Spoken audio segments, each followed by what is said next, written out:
beaming into your mind like a ray of cosmic revelation, smashing through the mainstream like a comet of prophecy. Lords and ladies, welcome to my show. Tonight's podcast, Psytochracy or Technocracy. Everyone has an agenda. Ulterior motives. Placing my trust neither up nor down, left or right, for I am, by my nature, a dark romantic of the night.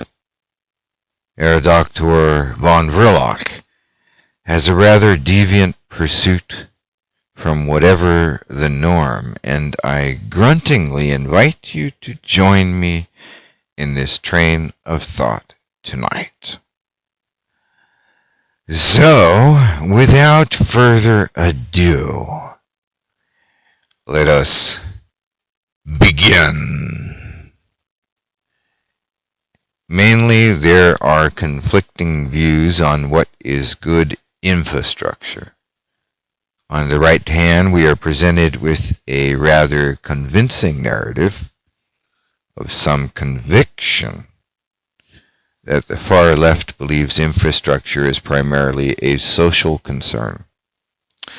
For instance, whether or not we should have sex changes in the military. While there are some rather very real issues, such as dumping fresh water into the ocean and investing taxpayer money into a speed train. But I'm going to touch back on that concept of dumping fresh water in the ocean in a moment, so give me a second to catch up on that. As we all very well know, big tech produces billions of dollars, sawbucks, kiddies, but on the flip side, an overlooked and undervalued sector such as agriculture could balance the difference for the state of California should business in the tech industry take a nosedive during downtrend in business cycles. That's just basic logic, right?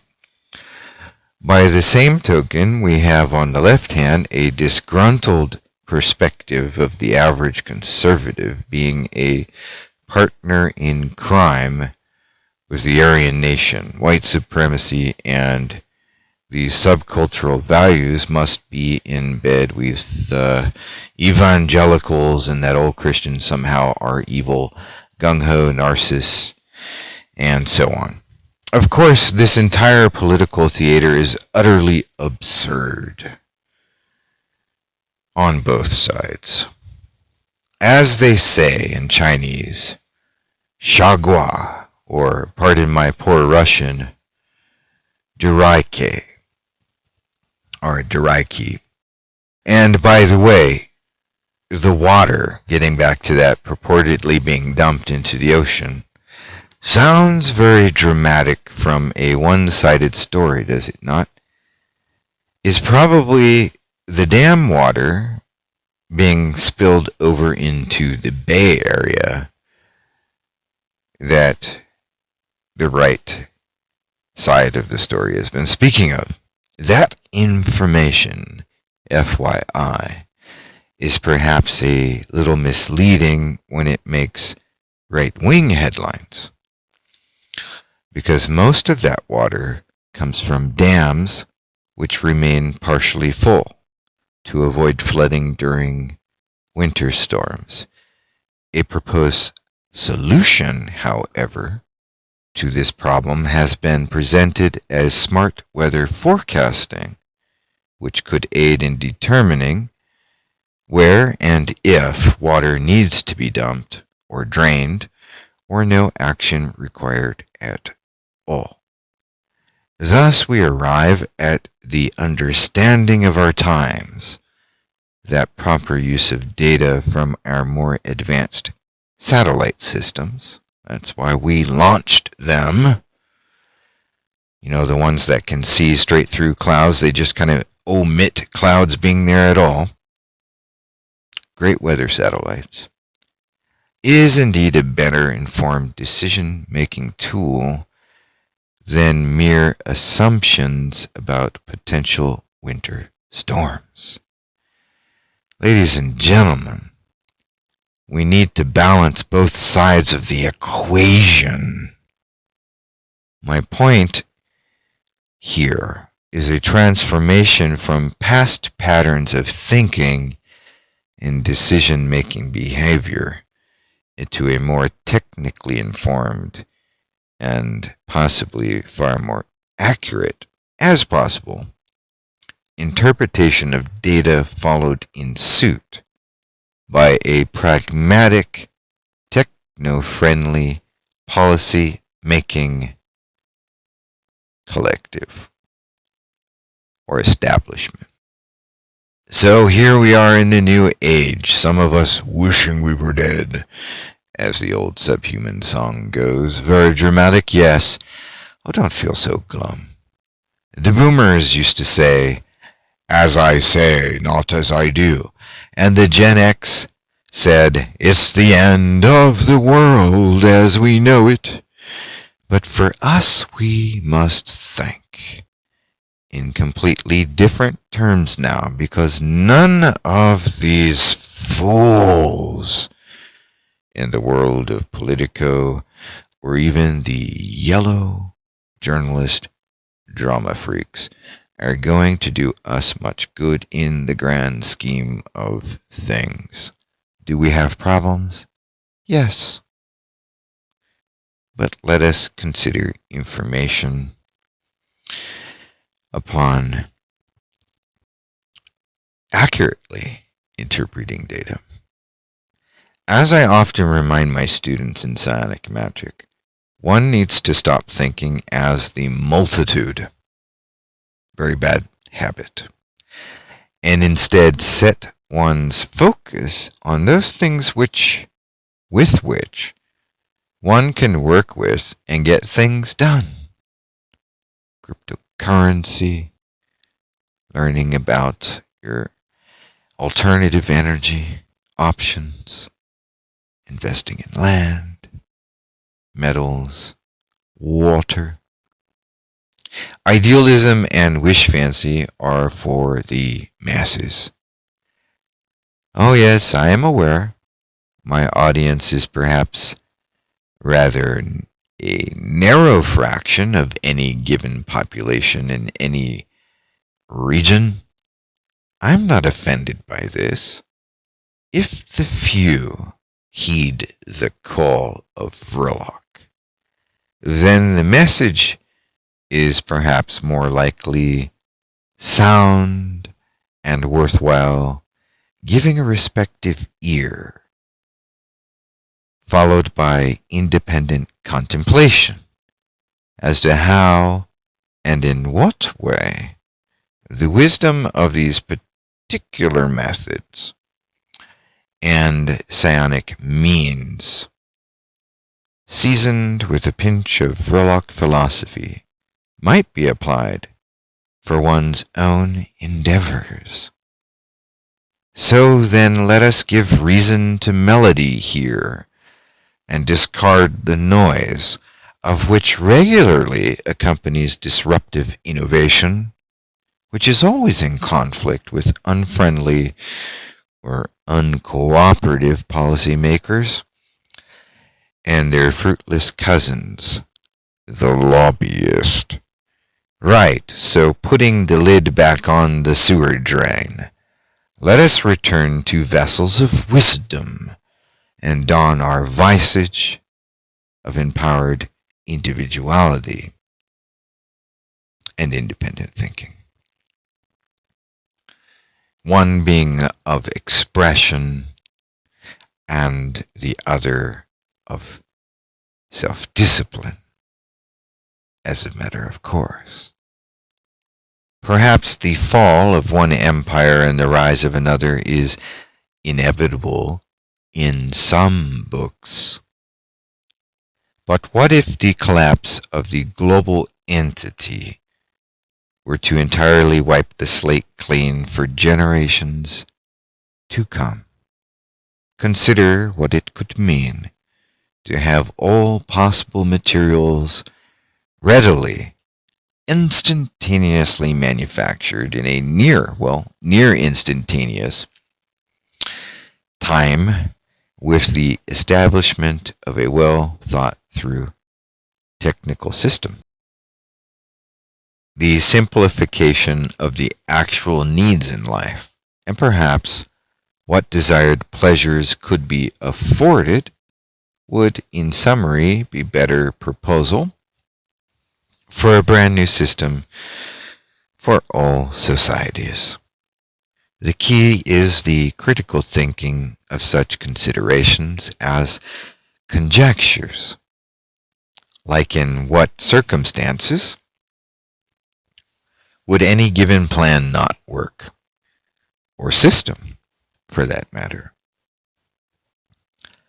Factoring this in early on does indeed make the focus of psionics that much simpler than going at the grind head on. See, most traditional wizards, witches, and magicians think in terms of combat. Our side has to win. Oh yeah? Well, what we have always been up against is the bare truth buried under the hood of fancy, flashy idealism and assumptions about human nature. In truth, the world has been in a state of conflict between the smart and the stupid. It is a matter of making conditions available to satisfy a wide scope of personality types, all walks of life, capabilities, lack thereof. But more than this is the ultimate realization. And that realization is that pragmatism must allow for errors, which are rewarding in some way, as opposed to being categorized as correctable traits. Talents, which do not contribute to the overall direction of a much needed new society, can be released into a variety of time vacuums, such as World of Warcraft, or online karaoke, or gambling dispensary diversions for the most lowly and unworkable bipeds who derail our plans and run amok in our cities. Sure, certainly. Keep them occupied. Androids and robotics and drones can take care of them. Our goal as psionicists should be the preserving of our cognitive faculties, while pushing forward with advancement into newer directions of biomechatronic existence and an open realization of the fruits of transcendence into the digirealism which could and should one day become available to us in order to further evolve ourselves and explore the wondrous aspects of both superscience and sorcery. And of course I might be speaking for myself, but if I might divulge just for a second, let me derail my thoughts for a moment. I had been thinking of my grandfather prior to doing this podcast. One of the things I thought back of in time before his passing was that our rights as Americans, I understand freedom, and particularly freedom of expression. But I think a lot of our freedoms have also come at times, possibly at the expense of others. Yeah, we can pop open a Budweiser, sit on our sofa in a house watching football. Other people in different countries have to wait 12, 15 years to get their name on a list so that they might have an opportunity to buy a house. And I'm not saying that it's our responsibility to make sure that people in other countries should be able to have the same privileges that we do. But wouldn't it be nice? And what if it were actually feasible to make this possible worldwide? That people could have the things that they so desperately need. Do you think the blockchain technology could work for more than just simply a monetary system, a health system, legal system? Not my favorite system right there. Yeah, I'm being a psionic outlaw. But there's a lot that these technologies can do if they're sort of guided in the right direction. Just a thought. There are myriad beliefs of falsehood which hold us back from uber achievement. For instance, the commoner's belief that money is the root of all evil. Oh wait, I stand corrected. The love of money is the root of all evil.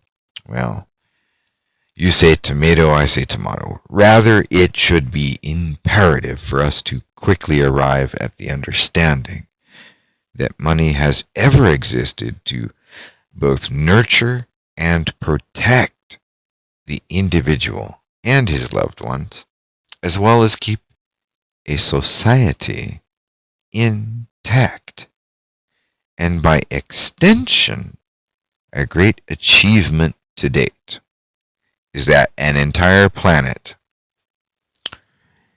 is nearly approaching fair ground and equilibrium in what we may refer to as a parallel financial system and a decentralized economy. This accomplishment is overlooked by the book-burning children of the light, sorry for naming names, and equally misinterpreted by the socialist of the state likewise. I know, we all think that we're right. I'm willing to at least consider that I might be wrong or mistaken. I think that technology, as I've already pointed out, with accurate and good interpretation of data, is really the key to our survival in the long run as a species. It is not our job, however, to convince anyone of these truths.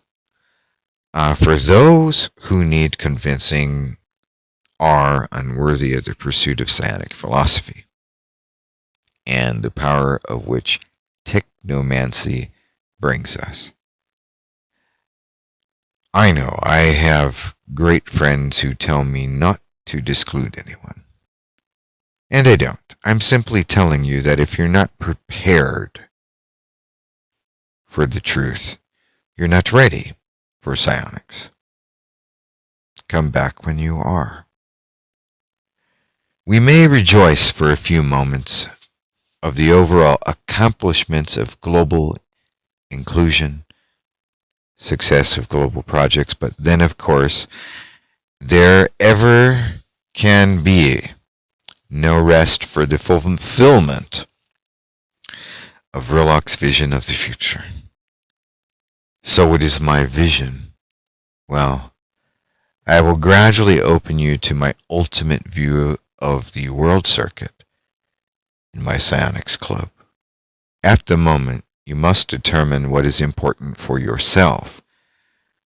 To arrive at any conclusive starting point, To begin your own path through the new world, you may elect to work with servitors, magical facilitators, or even disembodied personalities of past generations who have perhaps more experience or greater abilities which can aid you in your personal quest in life or life overall. I do so provide many of these occult and esoteric realizations along with the technical know-how, overall methodology of psionics, with a proven track record for successful operations. Visit my shop at vrilock.com/shop and embark on a new journey toward personal success and study my methods, which will give you insights into the new world as a positive prospect and not the alarmist wet dream of a doom and gloom tyrannical Reich or a 1984 Orwellian nightmare.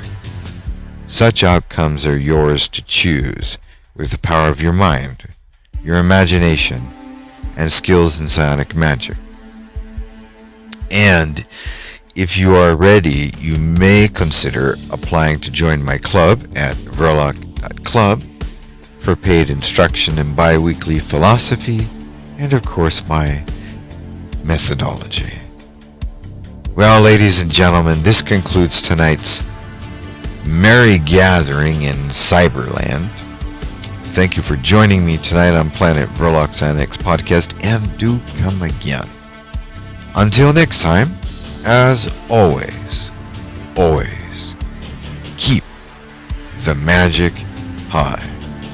This is Herr Doktor von Vrilock, signing out.